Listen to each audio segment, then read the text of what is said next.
Dear students, आज हम पढ़ेंगे इन्वेंट्री कंट्रोल, स्कंद नियंत्रण। देखिए, कोई भी कंपनी है जो बिजनेस कर रही है, मैन्युफैक्चरिंग कर रही है, इस तरह के किसी भी तरह की ट्रेडिंग में है, उसको अपने पास स्टॉक रखना पड़ता है, माल रखना पड़ता है। चाहे वो रॉ मटेरियल हो, चाहे वो वर्किंग प्रोग्रेस हो, चाहे वो फिनिश गुड्स हो, उसको अपने पास स्टॉक रखना पड़ता है ताकि वो प्रोडक्शन कर सके, ताकि वो सेल्स कर सके। ये स्टॉक रखना बहुत ज़्यादा ज़रूरी होता है अनइंटरप्टेड प्रोडक्शन प्रोसेस के लिए, सेल्स के लिए, कंपनी की इमेज को बनाए रखने के लिए, अपना कामकाज चलाने के लिए।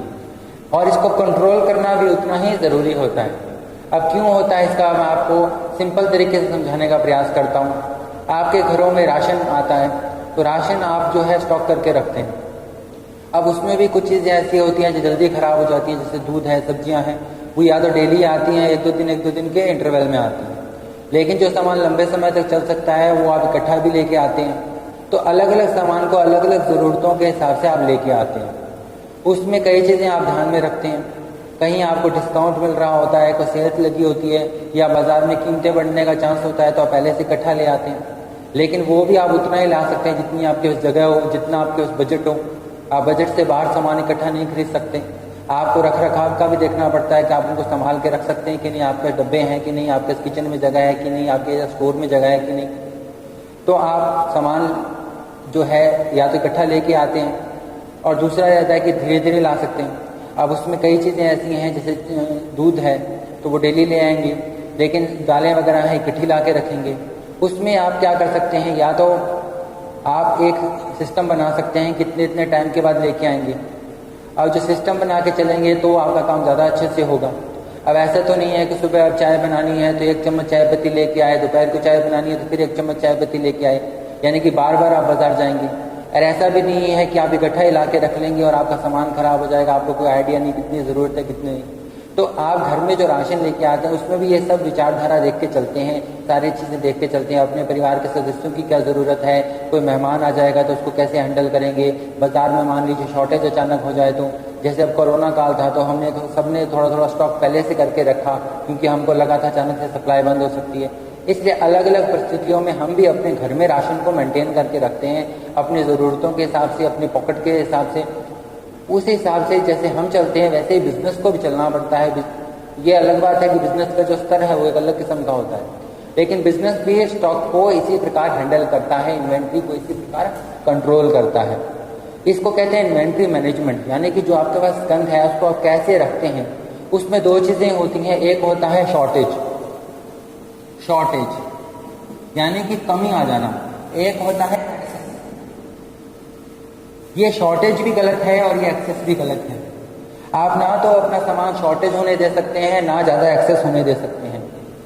इन्वेंट्री कंट्रोल इसमें बैलेंस बना के चलता है, यानी कि जो आपका एडिक्वेट लेवल है वो होना चाहिए, ना एक्सेस होना चाहिए ना शॉर्टेज होना चाहिए।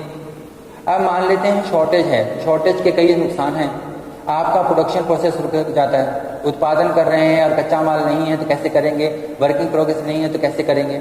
आप सेल्स कर रहे हैं, कस्टमर आ गया और आपके पास उसको बेचने के लिए फिनिश गुड्स नहीं है, या आप इंटरमीडिएट गुड्स बेचते हैं तो वो भी आपको चाहिए होता है। तो आप अपने कस्टमर को नहीं भेज सकते खाली हाथ, अपना प्रोडक्शन प्रोसेस नहीं रोक सकते, आपको काम करने में असुविधा रहती है। भविष्य में हो सकता है पहले से आपका सामान पर्याप्त नहीं और आगे चल के आपको सप्लाई ना मिले, एकदम से आपको माल ना मिले। तो शॉर्टेज नहीं होनी चाहिए, शॉर्टेज नहीं होने देना है, इतना सामान रखना है जितना आपका सारा काम सही ढंग से चलता रहे। और दूसरी चीज़ होती है एक्सेस। ये एक्सेस भी बुरा है। कई लोग होते हैं ना, डिस्काउंट मिलता है, बहुत सारा सामान इकट्ठा खरीद लेते हैं और बाद में उनको समस्याएं होती हैं। बिजनेस में भी बहुत बड़ी बड़ी कंपनियां जो हैं इसी वजह से फ्लॉप हो गई, क्योंकि अचानक से उन्होंने बहुत इन्वेंट्री ले ली और कोई दिक्कत आ गई। तो आपको ध्यान में रखना है कि एक्सेस भी नहीं होना चाहिए। एक्सेस के भी कई नुकसान हैं, सामान खराब हो सकता है, सामान सस्ता हो सकता है, यानी कि जो आपने खरीद रखा है महंगे दामों पर, अचानक उसकी वैल्यू गिर सकती है और सस्ता हो सकता है, आपको सस्ता बेचना पड़ेगा। और हो सकता है सस्ता हो गया तो बाजार में आप और सस्ते में खरीद सकते थे, लेकिन आपने तो पहले महंगे दामों पे खरीद लिया, आपका सामान खराब हो सकता है। और जो ज़्यादा एक्सेस सामान आप रख लोगे उसको रखने के लिए भी आपको जगह चाहिएगी, उस पर काफ़ी सारे खर्चे आते हैं। तो इतना ज़्यादा स्टॉक रख लोगे तो उसमें पैसा भी आपका फंस जाएगा। आपका जो वर्किंग कैपिटल है बहुत सारी चीज़ों के लिए ज़रूरी होता है आपको, वो अगर स्टॉक में फंसा लोगे बहुत ज़्यादा तो भी आपको दिक्कतें आएंगी। तो आपको पैसे की दिक्कत आएगी, आपका सामान खराब हो सकता है, सामान सस्ता हो सकता है, प्राइसेस गिर सकते हैं। तो ज़्यादा स्टॉक रखना भी मुश्किल है और कम स्टॉक होना भी मुश्किल है। इसमें बैलेंस बना के कैसे चलें, कितना स्टॉक होना चाहिए, कितना नहीं होना चाहिए, क्या क्या उसमें हमको देख के चलना है, ये सब हम इस चैप्टर में पढ़ते हैं। उसके लिए हमारे पास आज कई प्रकार की टेक्निक्स हैं, उन टेक्निक्स का कैसे यूज़ करेंगे वो भी हम इस चैप्टर में पढ़ेंगे। तो आज हम देखते हैं कि इसके ऑब्जेक्टिव्स क्या होते हैं इन्वेंट्री कंट्रोल के। इन्वेंट्री कंट्रोल के कई ऑब्जेक्टिव्स रहते हैं, जिनमें सबसे पहला ऑब्जेक्टिव रहता है टू इंश्योर स्मूथ फंक्शनिंग। पहला आपका रहता है टू इंश्योर स्मूथ फंक्शनिंग। आप अगर एक उत्पादन करने वाली फर्म है तो आपका उत्पादन सही ढंग से होता रहे, आप ट्रेडिंग फर्म है तो ट्रेडिंग अच्छे से होती रहे, आपका कोई काम रुके ना। तो ये पहला, आप जब इन्वेंट्री कंट्रोल कर रहे हैं, उसका प्रोसेस बना रहे हैं, तो पहली चीज़ आपको ध्यान रखनी है आपका काम कभी ना रुके। आप जो बिजनेस कर रहे हैं उसमें काम ना रुके, क्योंकि काम रुक गया तो आपका गुडविल खराब हो जाएगी, आपका नाम मार्केट में खराब हो जाएगा, आपका सारी व्यवस्थाएं बदल जाएंगी, आपको बहुत नुकसान उठाना पड़ेगा। दूसरी चीज़ रहती है कि फाइनेंशियली वो जो है वायबल हो। टू एंश्योर फाइनेंशियल वायबिलिटी, आप फाइनेंशियली उसमें बहुत ज़्यादा इन्वॉल्व हो जाते हैं। स्टॉक जो है वर्किंग कैपिटल का एक बड़ी मात्रा कंज्यूम कर लेता है। तो स्टॉक मैनेजमेंट यानी कि इन्वेंट्री कंट्रोल के अंदर आप ये देखते हैं कि आपके आर्थिक रूप से आपको नुकसान ना हो, आप इतना स्टॉक रखें कि आपको पूंजी की कभी कमी ना आए, वर्किंग कैपिटल की दिक्कत ना आए उसको मेंटेन करने में, और आपको कोई नुकसान ना उठाना पड़े। अगर आपने बहुत पैसा उधार पे लेकर स्टॉक जमा कर लिया तो उस पर ब्याज भी देना पड़ेगा और कई सारी आपको दिक्कतें आएंगी, वो पैसा चुकाना भी पड़ेगा। तो हिसाब से अपना करना, यानी कि फाइनेंशियली वायबल होना चाहिए, आपका काम नहीं रुकना चाहिए और पैसा भी आपका इस प्रकार उसमें रहना चाहिए, कटकना नहीं चाहिए। उसमें आपको प्रॉफिट का ध्यान में रखना है कि ये जो सारी आपकी एक्सरसाइज है बेसिकली बिजनेस प्रॉफिट के लिए हो रहा है। तो आप उल्टा सुल्टा सामान खरीद के ना रख लें कि आपको नुकसान उठाना पड़े। आपकी इमेज बनी रहे, आपका कस्टमर जो है आपसे सेटिस्फाई रहे। टू एंश्योर कस्टमर सेटिस्फैक्शन,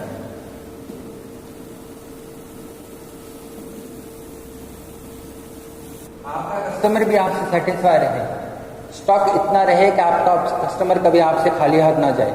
तो बेसिकली इसके ऑब्जेक्टिव्स रहते हैं कि मिनिमाइज करना, फाइनेंशियली वायबल रखना, कम से कम जो हो आपको स्टॉक मेंटेनेंस के खर्चे हो, अपने स्टॉक को रखने के जो खर्चे हैं आपके कम हो, वो काम अच्छे से चले और आपकी इमेज खराब ना हो। आपको उत्पादन कर रहे हैं तो उत्पादन सही ढंग से चले, आप ट्रेडिंग बिजनेस में ट्रेडिंग सही से चले। तो इन्वेंट्री मैनेजमेंट इसलिए किया जाता है।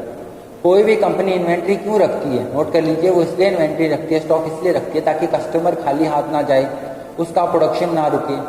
अगर उसको ऐसे लगता है कि उसको डिस्काउंट मिल रहा है, इकट्ठा सामान खरीदने पर हमको डिस्काउंट मिलता है, तो हम भी घरों में चले जाते हैं, मार्केट में सेल लगी है तो इकट्ठा ले आते हैं। वैसे कंपनी भी बल्क परचेजिंग खरीदती है, इकोनॉमी इन परचेजिंग होता है, उसका भी फायदा वो उठाना चाहती है, तो वो भी स्टॉक रखती है। कोई इमरजेंसी आ जाए, बाजार में अचानक से सप्लाई कम होगी, जैसे आपने देखा कि कोरोना में क्या लॉकडाउन लग गया तो सप्लाई चेन रुक जाती है, तो इन सब चीज़ों के लिए वो पहले से स्टॉक रखती है, इमरजेंसी के लिए रखती है, अपना काम चलाने के लिए रखती है स्टॉक। तो ये सब अच्छे से मैनेज करना बहुत ज़रूरी रहता है, क्योंकि उसका जो काम चल रहा है वो स्टॉक के भरोसे ही चल रहा है। तो ये स्टॉक बड़ा ही वाइटल एलिमेंट है, इसका कंट्रोल करना बहुत ज़्यादा ज़रूरी रहता है। अब इसमें कई चीज़ें हमको देखनी है। मैंने आपको ये बताया कि स्टॉक मैनेजमेंट या इन्वेंट्री कंट्रोल की क्या फंक्शंस होती हैं। उसमें हमको एक तो देखना पड़ता है कि हमारा काम चलता रहे, to ensure smooth production process. फिर हमको देखना है कि कस्टमर कभी खाली हाथ ना जाए, टू एंश्योर कस्टमर सेटिस्फेक्शन। फिर हमको ये भी देखना है कि क्या नाम है, हमको अगर क्वांटिटी का डिस्काउंट मिल रहा है तो डिस्काउंट का भी हम फ़ायदा उठा सकें। फिर हमको ये भी देखना है कि हमारा पैसा ज़्यादा खराब ना हो, वर्किंग कैपिटल ज़्यादा ना फंसे और फाइनेंशियली क्या है ना, हमें नुकसान ना उठाना पड़े। हमको ये भी देखना पड़ता है उसके अंदर कि अगर कम कीमतों पे हमको सामान मिल रहा है तो हम उसका फ़ायदा उठा रहे हैं कि नहीं, भविष्य में सामान कहीं कम तो नहीं मिलेगा, तो सप्लाई तो रुक जाएगी। इन सब चीज़ों का ध्यान रखना जो फंक्शंस होते हैं इन्वेंट्री मैनेजमेंट के। तो मैंने आपको आज ये बता दिया कि इन्वेंट्री मैनेजमेंट या इन्वेंट्री कंट्रोल क्यों ज़रूरी है, स्कंद प्रबंधन या स्कंद नियंत्रण क्यों ज़रूरी है, ताकि स्टॉक में एक्सेस भी ना हो और शॉर्टेज भी ना हो, कमी भी ना आए और ज़्यादा भी ना हो कि ज़्यादा सामान पड़ा है, ख़राब हो गया, उस पर बहुत ज़्यादा खर्चे आ रहे हैं। तो हमारी पॉकेट पे सही रहे, हमारे बिजनेस के लिए प्रॉफिटेबल हो, लाभदायक हो, इस प्रकार हमको अपना स्कंद नियंत्रण करना है। अब उसमें कुछ रिस्क होते हैं और कुछ खर्चे होते हैं। तो हम देखते हैं क्या रिस्क होते हैं और क्या खर्चे होते हैं। ये आगे आपके न्यूमेरिकल्स में भी हेल्प करेगा और आपका सारा कॉन्सेप्ट समझने के लिए ज़रूरी भी है। अब यहाँ पे देखिए कई तरह के रिस्क होते हैं और कई तरह के एक्सपेंसेस होते हैं, कई तरह के कॉस्ट होते हैं। रिस्क होते हैं और कॉस्ट होते हैं। अब रिस्क क्या क्या होते हैं? रिस्क ये होते हैं कि आप में स्टॉक की कमी है और आपका क्या नाम है कस्टमर चला गया, आपका प्रोडक्शन प्रोसेस रुक गया, तो ये भी एक तरह का रिस्क है। आपका प्रोडक्शन प्रोसेस रुक जाता है तो वो रिस्क है। आप सामान लेके आते हैं खराब हो गया तो वो भी एक रिस्क है। कई प्रकार से अगर आपका काम आपने सामान भविष्य में आपको नहीं मिल पाता तो वो भी रिस्क है। तो इस प्रकार के कई सारे रिस्क रहते हैं जो बिजनेस के अंदर रहते हैं। अब यहाँ पे बेसिकली 3 तरह के एक्सपेंसेस रहते हैं, 3 तरह के कॉस्ट रहते हैं। उन तीनों कॉस्ट में ट्रेड ऑफ होता है, यानी कि हमको चूज करना पड़ता है कि किसको कम करें, किसको ज़्यादा करें, कौन ज़्यादा और ये कम हो गई, ताकि उनमें हमको एक चॉइस लेनी पड़ती है। 3 तरह के हमको निर्णय लेने पड़ते हैं। एक निर्णय लेंगे तो दूसरी कॉस्ट बढ़ जाएगी, दूसरी को कम करेंगे तो वो कॉस्ट बढ़ सकती है। तो दोनों में से कौन सा चुनाव करें ये हम यहाँ पे देखते हैं। उसमें नोट कर लीजिए 3 तरह की मेन कॉस्ट होती है। एक होती है ऑर्डरिंग कॉस्ट, ऑर्डरिंग कॉस्ट, दूसरी होती है कैरिंग कॉस्ट और एक होती है शॉर्टेज की कॉस्ट जो हमको उठानी पड़ सकती है। ये 3 तरह की कॉस्ट होती हैं, ऑर्डरिंग कॉस्ट, कैरिंग कॉस्ट और शॉर्टेज की कॉस्ट। इसको हम ओ से डिनोट कर देते हैं, इसको सी से कर देते हैं, इसको एस से कर देते हैं। बेसिकली कैलकुलेट इसका नहीं किया जा सकता, इसका कैलकुलेशन ज़्यादा नहीं किया जाता, लेकिन इन दोनों का कैलकुलेशन से हम न्यूमेरिकल्स आगे सॉल्व करेंगे जो नेक्स्ट आपको वीडियो में बताऊंगा। ऑर्डरिंग कॉस्ट होती है जो हम सामान ऑर्डर करने के लिए लगाते हैं। जब आप सामान खरीदते हैं तो उसका एक ऑर्डर दे देते हैं और उसको मंगाते हैं, तो उसको ऑर्डर करने में जो कागज़ पत्र जाते हैं, बिल वगैरह बनते हैं, आप सामान लेके आते हैं, ट्रांसपोर्ट का खर्चा वगैरह है, तो एक ऑर्डर प्लेस करने के जो खर्चे होते हैं वो है ऑर्डरिंग कॉस्ट। अब आपने सामान जो मंगा लिया है उसके बाद उसको वेयर हाउस में रखते हैं, गोदाम में रखते हैं, उसमें उसको मान लीजिए ठंडा एनवायरनमेंट चाहिए, कोल्ड स्टोरेज चाहिए, तो उसको रेफ्रिजरेशन का खर्चा है, उसको हॉट एनवायरनमेंट चाहिए, हीटिंग का खर्चा है। अगर उसको रखना है तो उसके लिए आपको गेट कीपर रखना पड़ेगा, वॉचमैन रखना पड़ेगा, उसकी सैलरी है, अकाउंटेंट है, कागज़ पत्र के खर्चे हैं, अकाउंटिंग के खर्चे हैं, ये स्टॉक को वेरिफिकेशन करना पड़ता है, उसको जाँच पड़ताल करनी पड़ती है, उसके ऑडिटिंग के खर्चे हैं। तो सामान रखने के बहुत सारे खर्चे आते हैं, वेयर हाउस के बहुत सारे खर्चे आते हैं। भारत में आपको बता दो सबसे बड़ी समस्या भी यही रही है, बहुत हमारा सामान खराब होता है क्योंकि सरकार के पास वेयर हाउसिंग की पूरी फैसिलिटी नहीं है। बहुत सारी कंपनियों के लिए दिक्कत रहती है, वेयर हाउस नहीं मिलते हैं, इस पर बहुत खर्चा जाता है। जो खर्चा सामान को रखने के लिए, उसके भंडारण के लिए आता है, उसको कहते हैं कैरिंग कॉस्ट। और ऑर्डर प्लेस करने के लिए, यानी कि उसका ऑर्डर का आदेश देने के लिए, उसको सामान को मंगाने के हर बार वो जो आता है उसको ऑर्डरिंग कॉस्ट कहते हैं। फिर एक होती है शॉर्टेज कॉस्ट, सामान नहीं रहा तो हमारा कस्टमर चला जाएगा या सामान इकट्ठा नहीं होगा, डिस्काउंट का जो लॉस हो जाएगा। इस प्रकार से शॉर्टेज के जो खर्चे हैं ये भी हमारा नुकसान हो रहा है, ये भी एक प्रकार का खर्चा है। बेसिकली हम यहाँ फोकस कर रहे हैं ऑर्डरिंग कॉस्ट और कैरिंग कॉस्ट के तौर पर। अब मैं आपको आपके राशन के या घर के एग्जाम्पल से बताता हूँ। आप सामान लेने गए या कुछ भी आप सामान लेके आए, आपने ऑटो किया, ऑटो में आप 4 बोरी भी डाल सकते हो और 7-10 बोरी भी डाल सकते हो। आपका किराया वो ऑटो वाला कहता है मैं इतना ही लूँगा, तो आप 4 बोरी लाओगे तो भी आपका ट्रांसपोर्ट का खर्चा उतना है, 10 बोरी लाओगे तो भी आपको उतना ही खर्चा है। तो ये है ऑर्डर की एक कॉस्ट, यानी कि हर ऑर्डर की फिक्स कॉस्ट लगने वाली है आपकी। तो आप ये लालच करते हो कि 4 बोरियों की जगह 10 ही ले चलता हूँ, लेनी तो है, आगे भी चलनी है, साल में 10 बोरियाँ चाहिए, अब 4 लेके जाऊँगा, फिर 4 फिर 2, तो इससे अच्छा मैं इकट्ठी ले चलता हूँ। या 2-2 बोरियाँ लेके आ रहे हैं, 5 बार वो बोरियाँ लेके आ रहे हैं, 10 बोरियाँ आपको लेके आनी है, ठीक है, एक फिक्स पीरियड में, साल में, या जिसमें भी एग्जाम्पल के तौर पर बता रहा हूँ। तो आप यह कर सकते हो 10 बोरी इकट्ठे ला सकते हो, आप यह कर सकते हो 2-2-2 करके ला सकते हो 5 बार, या 5-5 की 2 बार ला सकते हो। इस प्रकार से आप यहाँ पे 1 ऑर्डर दे सकते हो, 3 ऑर्डर दे सकते हो, 5 ऑर्डर दे सकते हो, कितने भी ऑर्डर में वो 10 बोरियाँ बांट सकते हो।